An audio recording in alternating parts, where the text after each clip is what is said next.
Chapter 20. Steerforth's home. When the chambermaid tapped at my door at 8 o'clock and informed me that my shaving water was outside, I felt severely the having no occasion for it, and blushed in my bed. The suspicion that she laughed too when she said it preyed upon my mind all the time I was dressing, and gave me, I was conscious, a sneaking and guilty air when I passed her on the staircase as I was going down to breakfast. I was so sensitively aware indeed of being younger than I could have wished, that for some time I could not make up my mind to pass her at all, under the ignoble circumstances of the case, but hearing her there with a broom, stood peeping out of window at King Charles on horseback, surrounded by a maze of hackney coaches, and looking anything but regal in a drizzling rain and a dark brown fog, until I was admonished by the waiter that the gentleman was waiting for me. It was not in the coffee-room that I found Steerforth expecting me, but in a snug private apartment, red curtained and turkey carpeted, where the fire burnt bright, and a fine hot breakfast was set forth on a table covered with a clean cloth, and a cheerful miniature of the room, the fire, the breakfast, Steerforth and all, was shining in a little round mirror over the sideboard. I was rather bashful at first, Steerforth being so self-possessed and elegant and superior to me in all respects, age included, but his easy patronage soon put that to rights, and made me quite at home. I could not enough admire the change he had wrought in the golden cross, or compare the dull forlorn state I had held yesterday, with this morning's comforts and this morning's entertainment. As to the waiter's familiarity, it was quenched as if it had never been. He attended on us, as I may say, in sackcloth and ashes. "Now, Copperfield," said Steerforth when we were alone, "I should like to hear what you are doing, and where you are going, and all about you. I feel as if you were my property." Glowing with pleasure to find that he still had this interest in me, I told him how my aunt had proposed the little expedition that I had before me, and whither it tended. "As you are in no hurry then," said Steerforth, "come home with me to Highgate, and stay a day or two. You will be pleased with my mother. She is a little vain and prosy about me, but that you can forgive her, and she will be pleased to see you." "I should like to be as sure of that, as you are kind enough to say you are," I answered, smiling. "Oh," said Steerforth, "every one who likes me has a claim on her that is sure to be acknowledged." "Then I think I shall be a favourite," said I. "Good," said Steerforth, "come and prove it. We will go and see the lions for an hour or two. It's something to have a fresh fellow like you to show them to, Copperfield, and then we'll journey out to Highgate by coach." I could hardly believe but that I was in a dream, and that I should wake presently in number 44, to the solitary box in the coffee-room and the familiar waiter again. After I had written to my aunt, and told her of my fortunate meeting with my admired old schoolfellow, and my acceptance of his invitation, we went out in a hackney chariot, and saw a panorama and some other sights, and took a walk through the museum, where I could not help observing how much Steerforth knew, on an infinite variety of subjects, and of how little account he seemed to make his knowledge. "You'll take a high degree at college, Steerforth," said I, "if you have not done so already, and they will have good reason to be proud of you." "Take a degree!" cried Steerforth. "Not I, my dear Daisy. Will you mind my calling you Daisy?" "Not at all," said I. "That's a good fellow, my dear Daisy," said Steerforth, laughing. "I have not the least desire or intention to distinguish myself in that way. I have done quite sufficient for my purpose. I find that I am heavy company enough for myself as I am." "But the fame—" I was beginning. "You romantic Daisy," said Steerforth, laughing still more heartily, "why should I trouble myself that a parcel of heavy-headed fellows may gape and hold up their hands? Let them do it at some other man. There's fame for him, and he's welcome to it." I was abashed at having made so great a mistake, and was glad to change the subject. Fortunately it was not difficult to do, for Steerforth could always pass from one subject to another with a carelessness and lightness that were his own. Lunch succeeded to our sight-seeing, and the short winter day wore away so fast that it was dusk when the stage-coach stopped with us at an old brick house at Highgate on the summit of the hill. An elderly lady, though not very far advanced in years, with a proud carriage and a handsome face, was at the doorway as we alighted, and greeting Steerforth as "My dearest James," folded him in her arms. To this lady he presented me as his mother, and she gave me a stately welcome. It was a genteel old-fashioned house, very quiet and orderly. From the windows of my room I saw all London lying in the distance like a great vapour, with here and there some lights twinkling through it. I had only time in dressing to glance at the solid furniture, the framed pieces of work, done I supposed by Steerforth's mother when she was a girl, and some pictures in crayons of ladies with powdered hair and bodices, coming and going on the walls, as the newly kindled fire crackled and sputtered when I was called to dinner. There was a second lady in the dining room, of a slight short figure, dark, and not agreeable to look at, but with some appearance of good looks too, who attracted my attention. Perhaps because I had not expected to see her, perhaps because I found myself sitting opposite to her, perhaps because of something really remarkable in her. She had black hair and eager black eyes, and was thin, and had a scar upon her lip. It was an old scar. I should rather call it seam, for it was not discoloured, and had healed years ago, which had once cut through her mouth downward towards her chin, but was now barely visible across the table, except above and on her upper lip, the shape of which it had altered. I concluded in my own mind that she was about 30 years of age, and that she wished to be married. She was a little dilapidated, like a house with having been so long to let, yet had, as I have said, an appearance of good looks. Her thinness seemed to be the effect of some wasting fire within her, which found a vent under her gaunt eyes. She was introduced as Miss Dartle, and both Steerforth and his mother called her Rosa. I found that she lived there, and had been for a long time Mrs. Steerforth's companion. It appeared to me that she never said anything she wanted to say outright, but hinted it, and made a great deal more of it by this practice. For example, when Mrs. Steerforth observed, more in jest than earnest, that she feared her son led but a wild life at college, Miss Dartle put in thus: "Oh, really? You know how ignorant I am, and that I only ask for information. But isn't it always so? I thought that kind of life was on all hands understood to be, eh?" "It is education for a very grave profession, if you mean that, Rosa," Mrs. Steerforth answered with some coldness. "Oh yes, that's very true," returned Miss Dartle. "But isn't it, though? I want to be put right if I am wrong. Isn't it really?" "Really what?" said Mrs. Steerforth. "Oh, you mean it's not," returned Miss Dartle. "Well, I'm very glad to hear it. Now I know what to do. That's the advantage of asking. I never shall allow people to talk before me about wastefulness and profligacy and so forth in connection with that life any more." "And you will be right," said Mrs. Steerforth. "My son's tutor is a conscientious gentleman, and if I had not implicit reliance upon my son, I should have reliance on him." "Should you?" said Miss Dartle. "Dear me! Conscientious, is he? Really conscientious now?" "Yes, I am convinced of it," said Mrs. Steerforth. "How very nice!" exclaimed Miss Dartle. "What a comfort!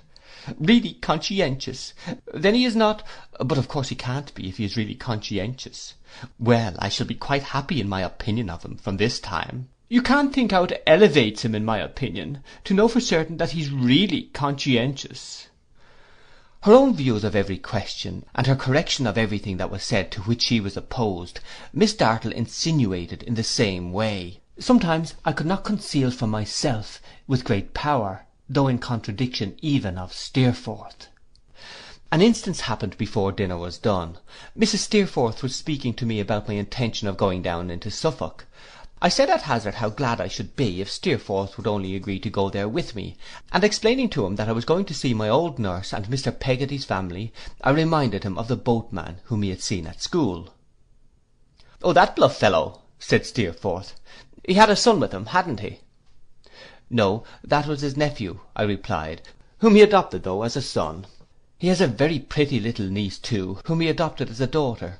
In short, his house, or rather his boat, for he lives in one on dry land, is full of people who are objects of his generosity and kindness. You would be delighted to see that household." "Should I?" said Steerforth.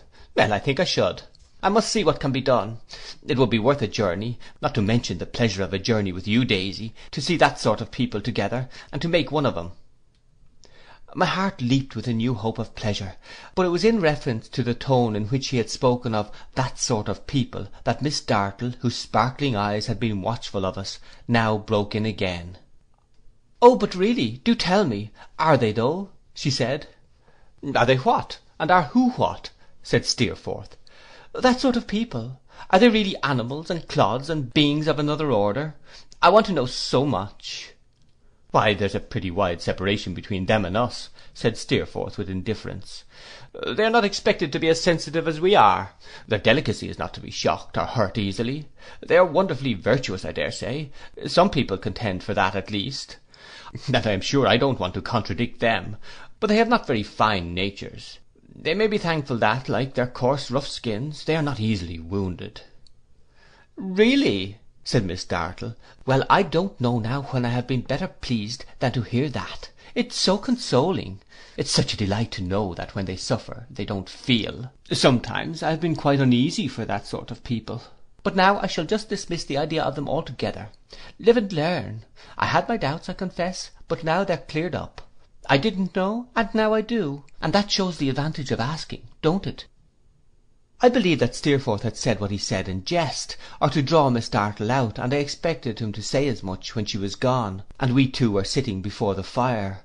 But he merely asked me what I thought of her.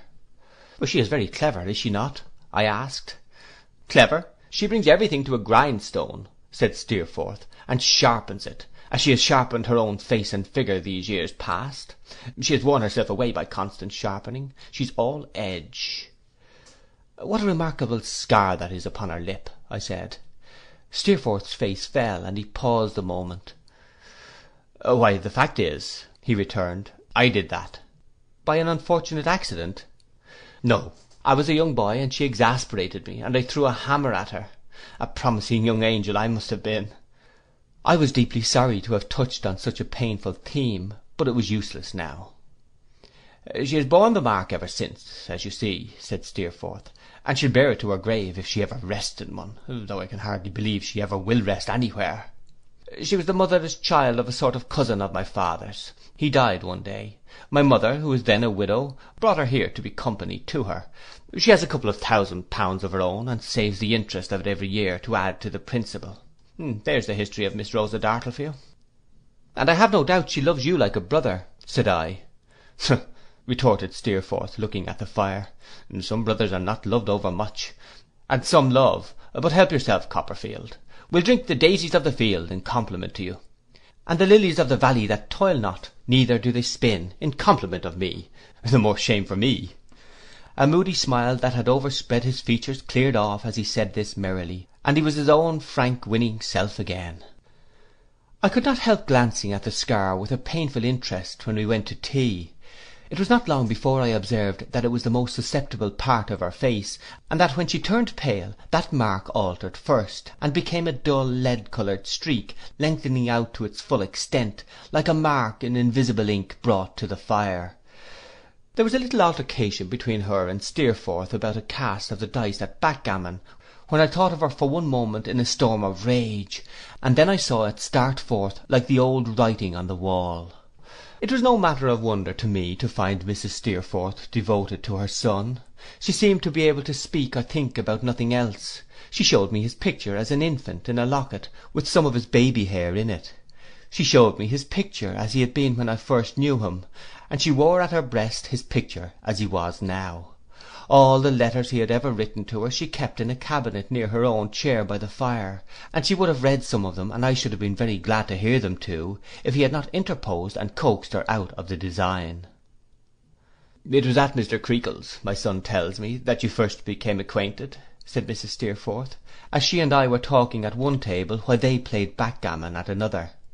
"Indeed, I recollect his speaking at the time of a pupil younger than himself who had taken his fancy there. But your name, as you may suppose, has not lived in my memory." "He was very generous and noble to me in those days, I assure you, ma'am," said I, "and I stood in need of such a friend. I should have been quite crushed without him." "He is always generous and noble," said Mrs. Steerforth proudly. I subscribed to this with all my heart, God knows. She knew I did, for the stateliness of her manner already abated towards me, except when she spoke in praise of him, and then her air was always lofty. "It was not a fit school generally for my son," said she. "Far from it, but there were particular circumstances to be considered at the time, of more importance even than that selection." My son's high spirit made it desirable that he should be placed with some man who felt its superiority, and would be content to bow before it himself, and we found such a man there. I knew that, knowing the fellow, and yet I did not despise him the more for it, but thought it a redeeming quality in him, if he could be allowed any grace, for not resisting one so irresistible as Steerforth.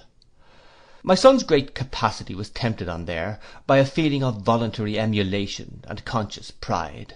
The fond lady went on to say, he would have risen against all constraint, but he found himself the monarch of the place, and he haughtily determined to be worthy of his station. It was like himself. I echoed with all my heart and soul that it was like himself. So my son took, of his own will, and on no compulsion, to the course in which he can always, when it is his pleasure, outstrip every competitor. She pursued, my son informs me, Mr. Copperfield, that you are quite devoted to him, and that when you met yesterday you made yourself known to him with tears of joy. I should be an affected woman if I made any pretence of being surprised by my son's inspiring such emotions, but I cannot be indifferent to any one who is so sensible of his merit. I am very glad to see you here, and I can assure you that he feels an unusual friendship for you, and that you may rely on his protection. Miss Dartle played backgammon as eagerly as she did everything else. If I had seen her first at the board, I should have fancied that her figure had got thin, and her eyes had got large over that pursuit, and no other in the world. But I am very much mistaken if she missed a word of this, or lost a look of mine, as I received it with the utmost pleasure, and honoured by Mrs. Steerforth's confidence, felt older than I had done since I left Canterbury. When the evening was pretty far spent, and a tray of glasses and decanters came in, Steerforth promised over the fire that he would seriously think of going down into the country with me. There was no hurry, he said. A week hence would do, and his mother hospitably said the same. While we were talking, he more than once called me Daisy, which brought Miss Dartle out again. But really, Mr. Copperfield, she asked, is it a nickname? And why does he give it you? Is it, because he thinks you young and innocent? I am so stupid in these things. I coloured in replying that I believed it was. Oh, said Miss Dartle, now I am glad to know that. I ask for information, and I am glad to know it. He thinks you young and innocent, and so you are his friend. Well, that is quite delightful. She went to bed soon after this, and Mrs. Steerforth retired also. Steerforth and I, after lingering for half an hour over the fire, talking about Traddles and all the rest of them at old Salem House, went upstairs together. Steerforth's room was next to mine, and I went in to look at it. It was a picture of comfort, full of easy chairs, cushions, and footstools, worked by his mother's hand, and with no sort of thing omitted that could help to render it complete.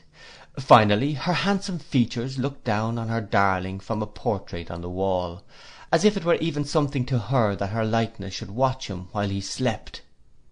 I found the fire burning clear enough in my room by this time, and the curtains drawn before the windows and round the bed, giving it a very snug appearance. I sat down in a great chair upon the hearth to meditate on my happiness, and had enjoyed the contemplation of it for some time, when I found a likeness of Miss Dartle looking eagerly at me from above the chimney-piece. It was a startling likeness, and necessarily had a startling look. The painter hadn't made the scar, but I made it, and there it was, coming and going, now confined to the upper lip as I had seen it at dinner, and now showing the whole extent of the wound inflicted by the hammer, as I had seen it when she was passionate. I wondered peevishly why they couldn't put her somewhere else instead of quartering her with me.